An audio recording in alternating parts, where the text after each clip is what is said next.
Fala, fofas! Augusto Bax aqui e ufa, finalmente, cara, chegamos no final de 2022. Hoje nós vamos fazer, pessoal, uma retrospectiva do ano passado que passou, avaliar tudo o que deu certo e o que deu errado nos mercados financeiros. Pessoal, assim como 2018, 2014, 2008, 2002 ficaram conhecidos aí como um mercado urso, esse ano a mesma coisa. Aí você se pergunta, porra, mercado urso? Como assim, Augusto? Bom, fofa, urso é um tipo de animal que ataca de cima para baixo, então todo mundo do mercado financeiro acaba utilizando ele como uma imagem, né, para representar o mercado baixista. Enquanto que o touro, se vocês já foram ver aí, touro de ouro, touro dourado em vários lugares no mundo, ele representa basicamente um animal que ataca de baixo para cima, o que faz com que os preços subam. Por isso que ele representa um mercado altista e todo mundo do mercado tradicional gosta do mercado touro, né? Mas aí você pode estar até se perguntando, porra, então é melhor eu esperar sair do mercado, eu espero, e entro só durante o mercado touro, certo? Cara, não é bem assim, tá? Porque se você comprar aí qualquer ação, empresa, de qualquer criptomoeda, qualquer investimento aleatório de risco, você não vai necessariamente multiplicar o teu capital comprando qualquer coisa no mercado touro, porque nem tudo durante o mercado de alta sobe. Mas o ponto que eu quero chegar, Fofolete, se eu já passei alguns mercados ursos, né, alguns anos de baixa, muito intensas na verdade, quebrei em um deles, inclusive, mas por conta da volatilidade eu consegui recuperar e não só por isso, né, eu praticamente tripliquei meu dinheiro. Então, os ciclos de baixa, eles fazem parte de um evento natural do mercado financeiro, tanto quanto os ciclos de alta. Então, nem tudo fica ruim para sempre, tá, Fofolete? Lembre-se disso. Em todos os contextos, bastou apenas o que, Fofolete? Paciência e usar a experiência que eu tinha com aqueles anos para ganhar lá na frente. Então eu evitei os mesmos erros cometidos nos ciclos anteriores. Então, resumo da ópera. Esse contexto atual que nós estamos vivendo, ele possivelmente é o melhor período para a gente construir violentamente nossos ganhos se a gente souber o que a gente está fazendo e o que nós vamos fazer daqui para frente. Tiagão, vou te fazer uma pergunta. Esse é o teu primeiro ou o segundo mercado urso? É o primeiro e eu espero que seja o último, né? Que eu pretendo sair antes dos outros acontecerem. Vamos tentar, né? Se antecipar. Exatamente. Então agora, bora para nossa retrospectiva e vamos falar dos erros e acertos baseado naquilo que a gente viveu e a gente viu em 2022 nos mercados. Aproveitar para rever os erros, né, e tentar corrigi-los da melhor maneira e trazer um conteúdo aí de excelência para aquele pequeno padawan iniciante que quer entrar no mercado agora e quer aprender com os erros vividos pelos mais experientes. Ah, fofa, e se esse for o seu caso, deixa o teu like aí, se inscreva no canal que mais cresce no Brasil e já envia esse vídeo aí para aquele seu amigo piramideiro que só quer te empurrar aqueles marketing multinível igual abaixo, aqueles Monavi e a porra toda. Hoje, praticamente, pessoal, 91% dos CEOs das grandes empresas e corporações, eles estão abraçando a recessão. Tá todo mundo aceitando, agora você vê notícias de tudo que é lugar, todo mundo aceitando o caos. Mas e no começo do ano? Como é que tava o sentimento do mercado? Na virada do ano, fofos, vocês lembram? Bom, chegamos ao pico máximo de uma alta de um mercado em expansão econômica que ficou praticamente, pessoal, 13 anos recebendo injeção de dólares. Sabia disso? Alta infinita. Dá uma olhada nesse gráfico anual. Olha só, em 2022 é o terceiro ano que fecha o mercado das 500 maiores empresas americanas. E se tu prestar atenção, esse é o primeiro ano desde a grande recessão global, lá de 2008, que antes a gente só viu lá uma barra semelhante nos anos 2000 no bug do milênio, ou seja, os 3 piores anos de recessão foram justamente os anos em que a barra fechou desse tamanho. Bom, como vocês viram em janeiro de 2022, nós batemos o topo de um mercado touro e que se valorizou durante 13 fucking anos, com pequenas correções mais fortes, causada pela pandemia em 2020 e pela promessa de aumento de juros lá em 2018 prometido pelo Banco Central Americano. E Thiago, fofa, tu lembra o que a galera falava lá nas mídias sociais sobre o futuro das criptos em 2022? Tu consegue relembrar do que os influenciadores falavam sobre Bitcoin naquela época? Ficou muitos resquícios de 2021, né? Que foi aquele ano eufórico que nem notícia ruim abalava o mercado. Então o pessoal ficou com aquela euforia de que agora é diferente, agora tem DeFi, agora tem novas tecnologias e o preço vai segurar. Não era diferente e a gente se fudeu. E muita gente se fudeu. Exatamente. Exatamente. Se tu tivesse uma máquina do tempo, né, eu queria saber, e se tu pudesse voltar para o futuro, você voltaria e falaria para essas pessoas o quê? Realiza lucro. Imediatamente, galera. Se tá com lucro, se tá com prejuízo, realiza, sai do mercado, que a pipoca vai estourar em 2022. Quem tem altcoin vai pro ralo. E é isso aí que tem pra dizer. Exatamente, foi exatamente isso que aconteceu. Bom, resumimos tudo já, né? Pois é, fofas, foi o que eu tentei fazer alertando a galera no contexto lá na fatídica live de 3 de dezembro de 2021. Tu não lembra? Então vou deixar aí pra vocês lembrar. Eu tenho a expectativa que muitos investidores profissionais, investidores grandes do mercado tradicional, migrem seus investimentos, tirem do risco, incluindo o próprio Bitcoin, e vão para o mercado de compra da renda fixa americana, praticamente, tesouro direto americano lá, ou dívida pública americana. Porque com as taxas de juros, ou a elevação da taxa de juros, esses tipos de investimentos vão ser mais rentáveis para esses investidores, enquanto que os ativos de maior risco, maior volatilidade, como ações, criptos, tenderão a sofrer bastante, tá? Preferi, então, sair das posições de position trade, porque eu estava com lucro violento nesses últimos meses, eu fiquei multimilionário com várias altcoins, né? E, basicamente, eu quis realizar, porque eu prefiro estar na defensiva e aguardar o mercado ficar realmente com a tendência à estrutura de alta novamente, né? Ou seja, o preço voltar acima da média de 8, fazer pivô de alta acima da média de 8, aquele setup clássico que eu uso para ficar otimista e que eu estava otimista até perder ontem a região do suporte, tá? E agora, então é hora, na minha opinião, é hora de se defender o maior número de patrimônio possível, o maior valor de patrimonial possível para possivelmente conseguir captar valores mais interessantes em ativos mais baratos possíveis, né? E aí, logicamente, cara, quando o Bitcoin cai, né, tudo desaba, tá?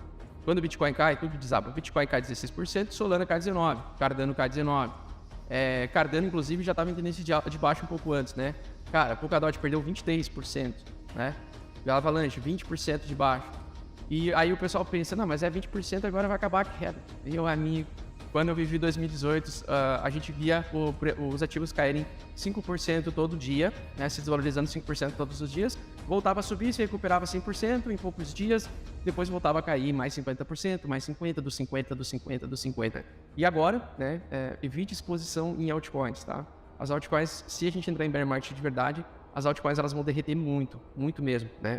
Em valores inacreditáveis. Né? Às vezes virar pó mesmo, literalmente, 99% de queda em algumas altcoins. Outras altcoins que a gente não sabe, porque não tem como prever, vão conseguir se manter, vão conseguir ter estrutura de alta, vão conseguir ter uma comunidade forte e envolvente que consiga manter os preços, os holders não se desfazerem, e outras vão desabar e vão sumir do mercado e vão ser substituídas por outros ativos lá na frente. Fofas, como não dá pra gente voltar no tempo, né, vamos fazer o seguinte, vamos reviver 2022 e discutir um pouco do que aprendemos esse ano.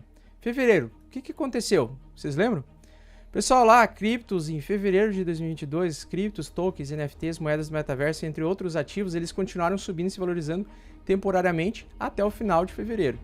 Mas logo na entrada de março, o mercado todo de criptomoedas começou a sentir os impactos do cenário econômico global. Conflitos entre a Ucrânia e Rússia. Cross the Rubicon and launch a full-scale invasion is on the hands of the Ukrainians who resist. Oh, I tell you what, I just heard a big bang right here behind. Oh, there's another one. I've got a flak jacket. A China ameaçando invadir Taiwan, toda aquela tralha de acontecimentos negativos. Mas o principal, o fim do estímulo de injeção de dólares na economia real, que persistiu durante 13 anos e que causou o enriquecimento de muitas pessoas. O volume de negociação das redes das diversas criptos começou a cair naquele momento muito forte. Algumas altcoins em poucos dias caíram tipo 90%. Dá uma olhada no Bitcoin, caiu 50%. Ou seja, rapidamente, exatamente como eu tinha alertado naquela live meses antes. Exatamente. Falei muito mal das gamecoins. E Thiagão, tu sabia que um monte de gamecozeiro lá veio atrás de mim encher o saco? Cara, o pessoal peca no principal mandamento das criptomoedas, que é não se apaixone por um projeto. Que quando você se apega num projeto, você vai abraçado com ele até o zero, acreditando que vai ter uma sobrevida, que ele vai voltar. E muitas vezes por trás tem uma equipe que já abandonou e não tá nem aí pra você. Exatamente. Eu fui muito criticado em dezembro e janeiro, principalmente por conta que algumas gamecoins continuavam subindo e a galera tava eufórica. Só que depois de um mês, todas aquelas criptos caíram 90%. Em março, então, começou o primeiro grande impacto do cenário macro e decisões do Fed, onde passaram a não mais apenas injetar dólares na economia, causando justamente o início da fase de contração econômica. Ou seja, a saída de dólares circulantes provocou um efeito deflacionário de valorização do dólar por causa da escassez. Uma vez que o Banco Central começa a tirar dólares do mercado de circulação, você tem menos dólares para disputar no mercado. E isso faz com que ele fique valorizado perante outros ativos de risco no curto prazo. E aí, naquele momento, vários investidores de mercado de risco começaram a vender suas ações, criptomoedas, investimentos em geral, causando justamente uma corrida pelo precioso dólar, que depois da política monetária começou a se tornar o ativo mais desejado do mundo. E geralmente nas recessões é exatamente isso que sempre acontece. Todo mundo, no final das contas, acaba fugindo e correndo para o dólar, derrubando praticamente todos os mercados. E aí, fofas, basicamente esse foi o primeiro evento que deu o tom para o sentimento dos mercados de 2021. Depois disso, cara, só ladeira abaixo. Tendência de baixa que durou mais de ano aí. E aí, até agora nós estamos nessa. E quem duvidou do que a gente alertou em dezembro, hein, Thiagão? O que aconteceu? No mercado cripto, se você não aprende pelo amor, você aprende pela dor, né? Exatamente. O pessoal se fudeu, mas aprendeu. E justamente essa foi a primeira grande lição. Cara, jamais duvide da capacidade de um mercado volátil cair e nem de subir. Mas no nosso caso, em 2022... da queda. Sim, os ativos podem cair 90% dos 90% para mais 90%. O zero é o limite. Acredita em mim, cara. Depois, em abril, né, no mês seguinte, a gente só viu uma continuação de baixa. Mas foi só em 12 de maio de 2022 que nós vimos o colapso da Terra Luna e do seu token dolarizado UST, o segundo grande evento que deu mais força para o mercado urso. E este foi um dos primeiros e mais marcantes acontecimentos que deram mais carga para o inverno cripto. Esse era um dos principais projetos que estava entre os top 10 aí há muitos meses, e eu fui um dos que gostou da ideia e do mecanismo de funcionamento dela na época. Eu justamente achava que o mercado Forex ia para esse caminho. E pelo amor de Deus, cara, não dá uma de engenheiro de obra pronta aqui ou uma de João sem braço, né? Cara, na época eram muitos poucos os pesquisadores de criptomoedas que atacavam a Luna. Sem contar que ainda hoje muitos atacam bitcoins e criptos. Então não é todo mundo que ataca o ativo que vai estar correto. Tem gente que tá falando mal do Bitcoin há 11 anos já. Então não existia consenso de todos os investidores na época, investidores de cripto, sobre os riscos potenciais da Luna quebrar e a UST, o token que representa o dólar da Luna, que foi para zero em apenas 48 horas. Enfim, uma sequência de eventos acabou resultando em um efeito cascata com a emissão descontrolada e limitada de novos tokens Luna. Praticamente um cara muito rico lá despejou a mercado e praticamente liquidou a Luna. Tu chegou a perder dinheiro com a Luna, Thiagão? Não perdi porque antes disso eu já tinha me traumatizado o suficiente para entender que altcoin nenhuma era segura, né? Aquele 3 de dezembro de 2021 ali. De uma sexta para sábado, o Bitcoin caiu 20% e tinha altcoin caindo 50%, 60% em 24 horas. Então ali para mim foi meio que uma luz que acendeu de alerta para entender que é muito arriscado estar exposto em altcoin. Então quando chegou esse negócio da Terra Luna eu já estava fora. Eu também não cheguei a perder, eu tinha Polkadot no ecossistema Terra Luna, mas tirei 3 semanas antes da queda por conta de um alerta que um amigo meu fez. E basicamente ele estava certo no fim das contas e eu acabei protegendo meu patrimônio, né? Porque eu já estava praticamente quase de 100% das altcoins e as poucas altcoins que eu tinha na Luna era a Polkadot, que eu acabei mandando para a corretora e trocando por dólar. Então em junho nós tivemos um respiro breve de alta, uma interrupção do mercado urso, muitos se empolgaram achando que o mercado tinha acabado, mas na verdade foi só alta resultante aí de balanços positivos do segundo trimestre de diversas empresas. Vou deixar aí na tela para vocês verem o resultado de diversas empresas americanas aí que deram bastante lucro no segundo trimestre e que animou temporariamente os mercados. Então isso aí trouxe um pouco de alívio de alta. E sim, durante uma tendência de baixa, nós temos alguns meses específicos de alta, né? E depois, logo em seguida, em agosto, os olhos se voltaram para a tão aguardada atualização do Ethereum, conhecida como Merge, né? Que ficou prometida para lançar em setembro. Aconteceu o lançamento dela em setembro. Justamente por ser a maior blockchain de contratos inteligentes do mercado, ela praticamente mudou todo o sistema de mineração enquanto o carro estava andando. Ela trocou o motor enquanto o carro andava, né? E tudo ocorreu muito bem, parte do mercado especulou grande valorização futura do Ethereum. O Ethereum se valorizou legal naquele período, saiu de $1.000 aí, $800, acho que foi para $2.000 de novo, rapidamente, ou seja, 100% de alta, né, em um mês. Mas o mercado seguiu caindo por problemas na economia global. E aí aconteceu o Demerge, né? E a partir do Demerge também passou a ser possível fazer stake na rede Ethereum, uma forma aí de obter renda passiva e manter unidades de Ethers bloqueados em um contrato inteligente na blockchain, trazendo um pouquinho de assimetria para o Ethereum por longo prazo. Enfim, o Merge foi polêmico porque parte da comunidade de investidores e criptoentusiastas, eles temeram pela perda da descentralização e, ao mesmo tempo, a perda da descentralização da rede e, ao mesmo tempo, a parte de fornecimento de moedas, sendo retidas, elas poderiam ampliar a capacidade de escassez do ativo, o que torna ele supostamente mais valioso se a demanda pelo esse ativo continuar crescendo ao longo dos anos. Então esse basicamente foi o principal terceiro grande acontecimento do ano. Mas na minha opinião foi algo positivo. Logo depois disso, aconteceu o mais grave, Tiagão. Lembra do bilionário lá, o maluquinho, o cabeludo?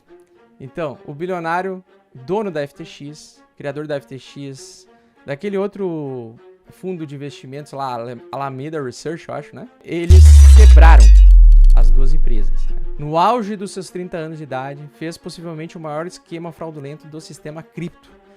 Assim como aconteceu com a BitConnect lá em 2018, Sam Bankman-Fried passou de dono da segunda maior corretora do mundo, onde tinha vários aí artistas famosos, conseguiu ter a habilidade de quebrar a segunda maior corretora do mundo para o maior piramideiro da história em apenas uma semana. Provando mais uma vez para este mercado que não existe empresa tão grande e líquida que não possa quebrar. A crise foi resultado de uma série de responsabilidades com relação à alocação institucional em criptomoedas, usando o próprio token da corretora FTX e usando o saldo do dinheiro de clientes da FTX como uma garantia que na verdade não era válida, não tinha valor real nenhum, né? Então o token FTT ele era um nada. Esse evento ele fez o Bitcoin então cair para $15.600 pela primeira vez no ano, por unidade, o menor preço desde 2020. E o Ethereum recuou aí para 1.150. Solana e outras criptos caíram 25%, 30% em 24 horas. E o caso ainda se desenrola na justiça americana e o criador da FTX segue preso. Na minha visão, esse foi o pior evento que aconteceu nesse ano. Fica mais uma vez aí, eu repito esse conhecimento todos os anos, porque eu já passei por isso na pele, de que você jamais pode deixar criptomoedas armazenadas, aquelas voltadas para o longo prazo e não para trade, em corretoras. Não importa quão grandes e relevantes elas são. Se tu decidiu comprar e armazenar, é na carteira com chave privada. Se você virar trader, use apenas um pequeno percentual do seu patrimônio para fazer trade em corretoras. Aprenda de uma vez, cara. Sempre armazene suas criptomoedas na sua carteira própria, na sua chave privada. E aí fica a questão. Não sabe ainda fazer isso? Não sabe como fazer? Olha, Fofo, o mercado cripto é praticamente um oeste selvagem e você precisa se munir de conhecimento para se proteger e manter suas criptos seguras.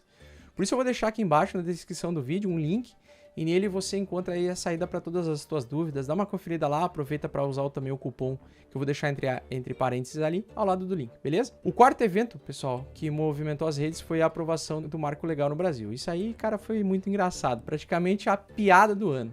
Olha essa daqui, Tiagão. Banco Central poderá ser a entidade que vai regular as criptomoedas. O que tu achou disso? Ah, eles querem controlar tudo, né? Regular eles vão conseguir, mas controlar eu acho muito difícil. Os caras conseguirem controlar o que a gente faz com cripto. Exatamente. Então, já sabem onde isso vai parar, né, gente? Bitcoin só se compra, não se vende. E se alguém, no futuro, vir a te encher o saco, querer saber quantos Bitcoins você possui, fala pra ele o seguinte: cara, eu perdi tudo, perdi chave privada. E obviamente deixa eles guardados aí na tua carteira com a sua chave privada. Desse jeito ninguém vai mexer nos teus bitcoins nunca, não tem como. O Bitcoin ele foi criado para esse fim, para simplesmente prover a liberdade da pessoa a ter a dinâmica com seu próprio dinheiro. Fora isso, ainda, eles exigem que todas as corretoras estejam registradas baseadas naquela toda a burocracia convencional que a gente conhece e convive há vários anos no Brasil. Muitos investidores acreditam de forma geral que a regulação do mercado é benéfica para os investidores por trazer mais segurança e amparo legal aos usuários, ao passo que também poderia proporcionar supostamente mais segurança jurídica para as empresas sérias que atuam no setor. É uma meia-verdade, né, pessoal? Eu discordo completamente porque, para mim, isso é só uma máscara por trás do interesse do Estado de manter o controle sobre o dinheiro das pessoas. É muito pior inferir em impostos que são na tradução literal, uma imposição, basicamente, para os trabalhadores sobre o seu trabalho e o seu capital. Mas para aqueles que viram o vídeo até aqui, estão andando agora de ombros e duvidando, cara, o mercado cripto, não sei o quê.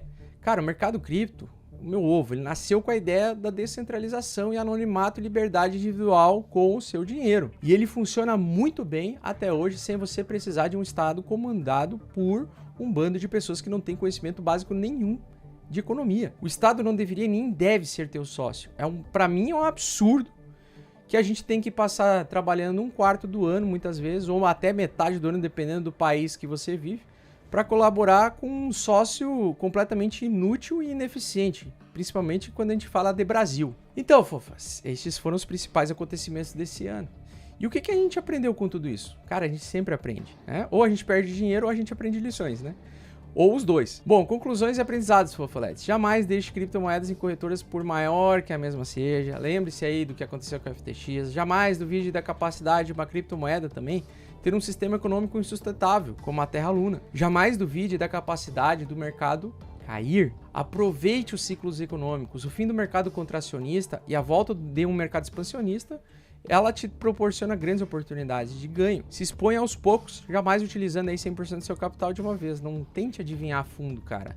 Deixa que o mercado vai te mostrar. Aí você se pergunta, mas como, Augusto? Como farei para descobrir a hora de comprar? Mais uma vez, Fofolete, link na descrição. Depois tu me agradece. Outra coisa, só o Bitcoin é descentralizado de verdade e seguro. Os outros projetos são todos projetos protótipos que precisam se provar no tempo, incluindo o querido Ethereum. Eu gosto muito do Ethereum, hoje é a rede que tem mais volume de negociação do mundo, porém, ela ainda não é um projeto pronto. Diversificação em renda fixa, foco em gerar caixa, acumular dinheiro para comprar ativos de risco em fundo, é obrigatório e deve fazer parte de pelo menos, cara, 80% do seu capital. Exposição, ou, no caso, comprar criptos agora, não deve ultrapassar 20% em mercados em baixa. Tu não pode usar mais do que você pode perder. E o principal, o estudo e a experiência, eles são fundamentais para você fazer dinheiro nos mercados voláteis. Principalmente com criptos e em contextos de mercado em baixo, onde a volatilidade ela é violentíssima. Então, fofas, essa série de eventos históricos pode representar uma das maiores oportunidades da década, mas só vai ser possível aproveitá-la se você estiver bem informado sobre o mercado. A falta de experiência, pessoal, pode ser superada com conhecimento básico, que é uma das fases que a gente já passou, né, Tiagão? Caso contrário, como aconteceu comigo e outros investidores do mercado mais volátil do mundo, muitas vezes é preciso aprender com as perdas antes de conseguir ganhar dinheiro. E a realidade é que para muitos de nós que aprendemos pela dor, a gente não teve muita opção de aprender pelo amor, porque na época não tinha muitas opções de conteúdo e conhecimento. Por isso que eu vou te fazer a pergunta, Fofolete. Quer aprender pelo amor? Link na descrição.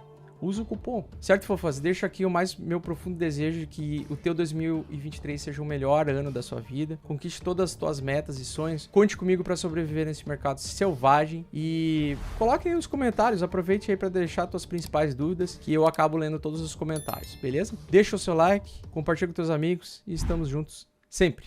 Até mais.